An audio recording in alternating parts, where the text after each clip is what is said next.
Something happened this morning that most people are completely missing, and I want to walk you through it carefully, because once you see the full picture, it is impossible to unsee. The coverage keeps treating three separate events as if they have nothing to do with each other. They are not separate, they are the same story. Here is the first thing. Iran's top military commander issued an official statement today, and the exact words matter. Security in the Persian Gulf and the Sea of Oman is either for everyone or for no one. And then he added, no port in the region will be safe. Not just Hormuz, not just Iranian ports. Every port, Dubai, Abu Dhabi, Doha, Kuwait City, Ras Tanura, Saudi Arabia's main oil export terminal, arguably the single most important oil facility on the planet. Iran just put all of them on the table, and the world needs to understand exactly what that means and why Iran feels confident enough to say it out loud.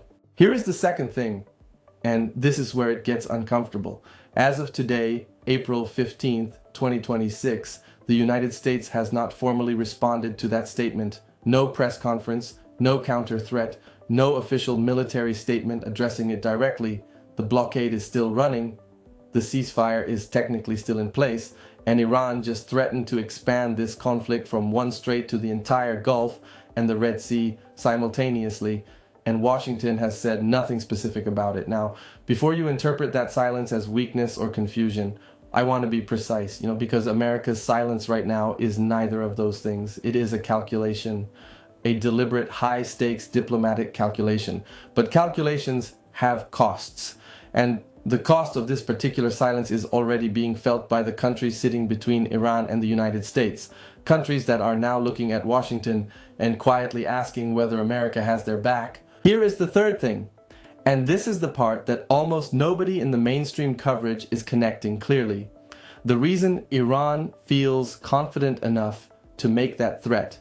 The reason a country that has had its supreme leader killed, its nuclear facilities bombed, and its military infrastructure systematically destroyed over 46 days of war can stand in front of reporters and say, no port in the region will be safe, is China. Not because China told Iran to say it, not because China is openly fighting alongside Iran, but because China has been doing something far more sophisticated and far more consequential than fighting. And understanding exactly what China has been doing is the key to understanding everything about where this war stands today. So let me walk you through all three pieces properly: Iran's threat, America's silence, and China's role, because when you see them together, the picture that emerges is very different from the headlines. Let's start with Iran's threat, because it has been underreported in a very specific way. Most coverage is treating it as a military threat, Iran threatening to attack Gulf ports. And yes, it is that, but it is also a strategic communication. And understanding who Iran is actually talking to matters more than the military dimension alone. Here is the thing. When Iran says no port in the region will be safe, Iran is not primarily talking to America.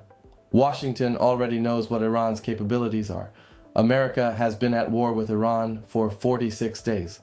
America knows about the missiles, the drones, the fast attack boats, the mines. A military threat aimed at Washington is not new information. Iran is talking to someone else entirely. Iran is talking to Saudi Arabia, to the UAE, to Kuwait, to Qatar. Iran is looking every Gulf state with a port, a refinery, an oil terminal, or a financial district in the eye and saying, if America's blockade continues, we will make this your problem too. That message lands very differently for Gulf states than it does for Washington, because these countries are not party to this war. Saudi Arabia did not bomb Iran. The UAE did not bomb Iran. Qatar hosts American military bases, but has been desperate to stay out of direct conflict. These nations have been watching this war with enormous anxiety, hoping it ends quickly, hoping it does not expand to their shores. And now Iran is officially, through its full military chain of command, saying, if the blockade continues, we expand it to you. The Saudi response to this tells you everything. The Wall Street Journal reported this week that Saudi Arabia is actively pressing Washington to abandon the blockade and return to negotiations, fearing Iran will retaliate against critical shipping lanes. Think about that. The country America began this confrontation partly to protect is now asking America to stop what it is doing because it is making things worse for Saudi Arabia. Now, there is a temptation to dismiss Iran's threat. Trump did, in a way, when he said Iran's navy is laying at the bottom of the sea, completely obliterated. But even Trump acknowledged in the same breath that Iran still has fast attack ships. And fast attack ships are exactly what you need to threaten ports and tankers in the Gulf. You do not need an aircraft carrier to blow up a tanker. You need a fast boat, a drone, or a missile. And Iran has all three in significant quantities. Mohsen Rezai, a military advisor and former Revolutionary Guard commander, was even more direct. He posted that Iran's armed forces have major untouched levers to counter the blockade. That language is deliberate. He is not saying Iran is running out of options. He is saying Iran has held things back, and those held back capabilities are now being placed on the table.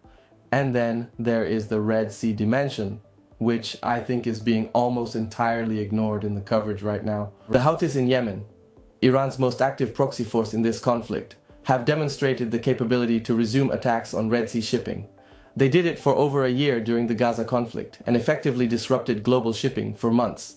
If Iran signals to the Houthis that the ceasefire on Red Sea operations is finished, if Houthi missiles start hitting tankers in the Bab el-Mandeb Strait at the same time Iranian operations are running in the Gulf, the global shipping disruption becomes not one choke point but two, and two simultaneous choke points, one in the Persian Gulf and one in the Red Sea, affecting between 30 and 40% of global seaborne trade, would be an economic event with no modern precedent. No modern precedent.